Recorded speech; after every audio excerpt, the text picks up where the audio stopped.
नमस्कार। जेसीईआरटी के DG school में मैं आपका स्वागत करती हूँ। आज हम कक्षा 7 के विज्ञान विषय के पाठ 12 प्रकाश को जानिए के बारे में चर्चा करेंगे एवं कुछ महत्वपूर्ण विषय वस्तुओं को समझने का प्रयास करेंगे। आइए शुरुआत करते हैं। इस पाठ के पहले भाग में हम जानेंगे प्रकाश सरल रेखा में गमन करता है, प्रकाश का परावर्तन क्या है, वास्तविक प्रतिबिंब और आभासी प्रतिबिंब क्या हैं। साथ ही हम जानेंगे समतल दर्पण से बने प्रतिबिंब की विशेषताएं। क्या आपने बंद या अंधेरे कमरे में किसी छिद्र से आती हुई सूर्य के प्रकाश की किरणों को देखा है? ये अनुभव क्या संकेत करते हैं? कक्षा 6 में आपने जाना है कि प्रकाश सीधी रेखा में गमन करता है। आप जानते हैं कि एक सीधी नली के एक सिरे पर जलती हुई मोमबत्ती की लौ को रखा जाए तथा नली के दूसरे सिरे से उस लौ को देखा जाए तो लौ स्पष्ट रूप से दिखाई देती है, परंतु मुड़ी हुई नली के एक सिरे पर मोमबत्ती की लौ रखकर दूसरे सिरे से देखने पर लौ बिल्कुल नहीं दिखाई देगी। आइए एक क्रियाकलाप करते हैं। कार्टून का एक डब्बा लेते हैं और उसमें से 3 सतहों को कैंची से काटकर निकालते हैं। अब तीनों सतहों पर समान दूरी पर 3 छिद्र बनाते हैं। आइए उसे अब चित्रानुसार सजाते हैं। आइए अब हम उस जलती हुई मोमबत्ती के लौ से निकलते हुए प्रकाश को उन छिद्रों की सहायता से देखने का प्रयास करते हैं।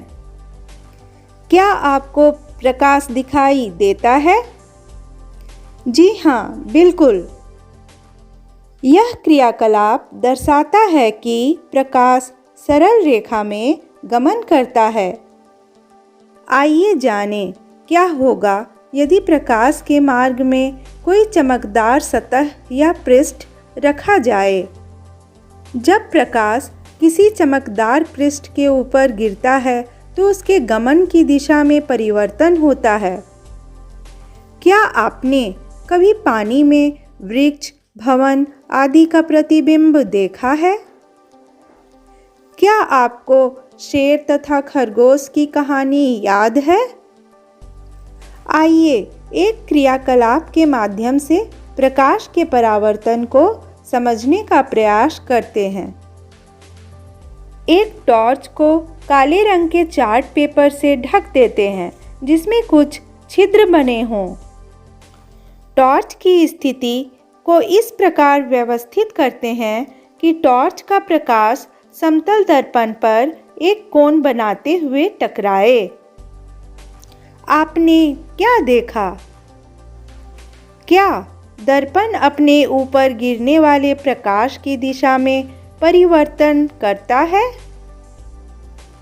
प्रकाश किरण का किसी सतह पर आपतित होकर दिशा परिवर्तन के कारण वापस लौटने की प्रक्रिया को परावर्तन कहते हैं।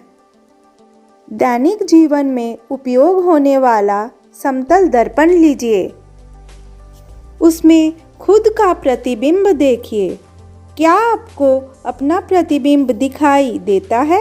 क्या आपको अपने आकार का प्रतिबिंब दिखाई देता है अथवा नहीं? एक जलती हुई मोमबत्ती दर्पण के सामने रखिए। क्या आपको दर्पण में मोमबत्ती का प्रतिबिंब दिखाई देता है? इसके आकार को ध्यान से देखिए। क्या मोमबत्ती का प्रतिबिंब सीधा है? जी हाँ, इस प्रकार का प्रतिबिंब सीधा प्रतिबिंब है। प्यारे बच्चों, यदि हम दर्पण के पीछे एक पर्दा डालते हैं तथा प्रतिबिंब को पर्दे पर देखने का प्रयत्न करते हैं तो क्या हम प्रतिबिंब को पर्दे पर देख पाते हैं? आइए अब पर्दे को दर्पण के सामने रखते हैं। क्या हम प्रतिबिंब पर्दे पर देख पाते हैं? हम यह देखते हैं कि मोमबत्ती का प्रतिबिंब पर्दे पर नहीं बनता है, अतः आभासी प्रतिबिंब है। आइए जानें आभासी और वास्तविक प्रतिबिंब क्या है। जिस प्रतिबिंब को पर्दे पर नहीं देखा जा सके वह आभासी प्रतिबिंब कहलाता है। जिस प्रतिबिंब को पर्दे पर हम देख सकते हैं वह वास्तविक प्रतिबिंब कहलाता है। आइए प्रतिबिंब दर्पण से कितनी दूरी पर बनता है इसे जानने के लिए एक क्रियाकलाप करते हैं। इस क्रियाकलाप के लिए हम एक चार्ट पेपर लेते हैं जिसमें 64 बराबर वर्गाकार आकृतियां हैं। अब हम एक समतल दर्पण को इस वर्गाकार चार्ट पेपर के बीचों बीच रखते हैं।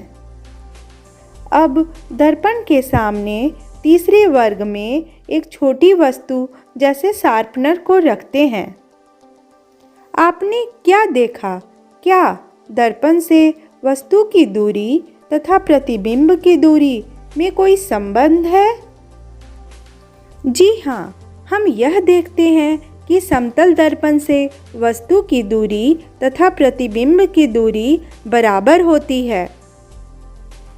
यदि हम कोई छोटी वस्तु को दर्पण के सामने 5वें वर्ग में रखते हैं तो प्रतिबिंब भी दर्पण के पीछे 5वें वर्ग की दूरी पर ही बनता है। समतल दर्पण से बना प्रतिबिंब क्या ठीक वस्तु जैसा ही दिखाई देता है? आइए इसकी जानकारी प्राप्त करते हैं। एक समतल दर्पण लेते हैं और उसके सामने खड़े होकर जब हम अपना दाहिना हाथ उठाते हैं और उसके बाद अपने प्रतिबिंब का अवलोकन करते हैं तो हम क्या देखते हैं? प्रतिबिंब का कौन सा हाथ ऊपर उठा दिखाई देता है? जब आप अपना बायां हाथ ऊपर करते हैं तो प्रतिबिंब का कौन सा हाथ ऊपर उठा दिखाई देता है? आप यह देखते हैं जब आप दाहिना हाथ ऊपर उठाते हैं तो प्रतिबिंब का बायां हाथ ऊपर उठा दिखाई देता है। इसी प्रकार जब आप अपना बायां हाथ ऊपर उठाते हैं तब प्रतिबिंब का दाहिना हाथ ऊपर उठा दिखाई देता है। अतः प्रतिबिंब में दाहिना बायां दिखाई पड़ता है तथा बायां दाहिना दिखाई पड़ता है। यह ध्यान देने योग्य बात है कि यह अदला बदली केवल पार्श्व साइड में होता है, प्रतिबिंब उल्टा नहीं दिखाई देता है। क्या आपने कभी रोगी वाहनों पर लिखा शब्द एम्बुलेंस को देखा है? जब रोगी वाहन के आगे चलने वाले वाहन का चालक अपने दृश्य को दर्पण में देखता है तो वे रोगी वाहन पर लिखे शब्द का पार्श्व प्रतिबिंब देखते हैं। इसी कारण एम्बुलेंस को स्पष्ट पढ़ सकते हैं। आइए जानें समतल दर्पण से बने प्रतिबिंब की विशेषताएं। पहला, समतल दर्पण से बना प्रतिबिंब सीधा होता है। दूसरा, यह प्रतिबिंब आभासी होता है। तीसरा, प्रतिबिंब का आकार वस्तु के आकार के बराबर होता है।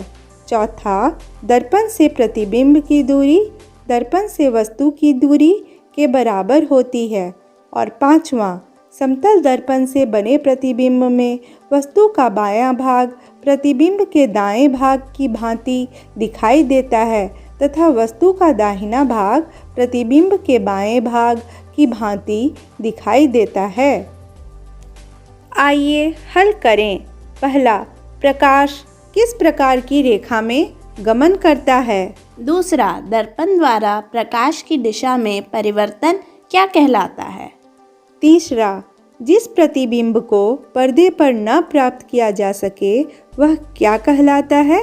चौथा, जिस प्रतिबिंब को पर्दे पर प्राप्त किया जा सके वह क्या कहलाता है? पांचवा, समतल दर्पण द्वारा बना प्रतिबिंब आभासी होता है अथवा वास्तविक? आइए उत्तर जानें। पहला, प्रकाश किस प्रकार की रेखा में गमन करता है? उत्तर सरल रेखा में। दूसरा, दर्पण द्वारा प्रकाश की दिशा में परिवर्तन क्या कहलाता है? उत्तर परावर्तन। तीसरा, जिस प्रतिबिंब को पर्दे पर न प्राप्त किया जा सके वह क्या कहलाता है? उत्तर आभासी प्रतिबिंब। चौथा, जिस प्रतिबिंब को पर्दे पर प्राप्त किया जा सके वह क्या कहलाता है? उत्तर वास्तविक प्रतिबिंब। पांचवा, समतल दर्पण द्वारा बना प्रतिबिंब आभासी होता है अथवा वास्तविक? उत्तर आभासी। हमने सीखा, प्रकाश सरल रेखा में गमन करता है। प्रकाश का परावर्तन क्या है? हमने यह जाना वास्तविक प्रतिबिंब और आभासी प्रतिबिंब क्या है। साथ ही हमने जाना समतल दर्पण से बने प्रतिबिंब की विशेषताएं। इसी के साथ आज की कक्षा समाप्त होती है। धन्यवाद।